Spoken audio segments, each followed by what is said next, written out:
even though I know how much I'm struggling, and filling in food diaries, I can see it because my weight doesn't reflect that because I'm trying so hard. People kind of just brush it off as you you don't look like you have anorexia, you don't look like you have an eating disorder. Eating disorders have dominated Hannah's life for the past 13 years.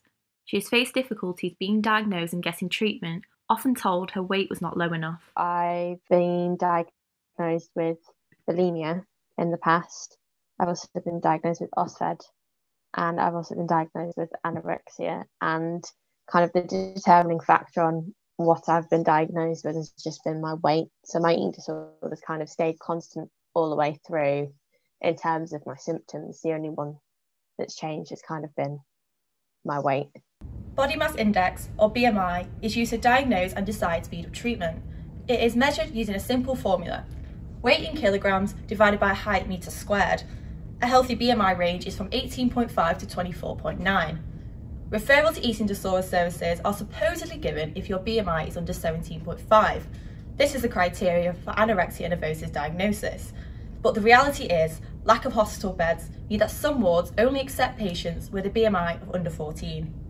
People are equally as ill in bodies that are of normal weight. They're still anorexic and they've still got the same awful chance. Hannah's been waiting for help for 16 months now, as her weight is not low enough for urgent care. The fact that the initial waiting list just for an assessment, if you're not under a certain BMI, is 18 months, it's ridiculous, because there's going to be people who are, well, like me, go, oh, right, fine, well, I can just, it's fine, I'm fine. But, you know, you're not fine, but it just gives that eating disorder voice a little bit more power. If the criteria for help was not so extreme, then cases would be treated earlier, people would get better quicker, and treatment would be cheaper for the NHS. Men are judged against the same BMI criteria as women. The problem with that, though, also, if you've got people who are very athletic, it's going to weigh, muscle will weigh more. Reaching a BMI of 14 would be near impossible for men to survive. Adam was diagnosed with an eating disorder 13 years ago. When trying to get help, he was turned away from care twice because he was not at a low enough weight.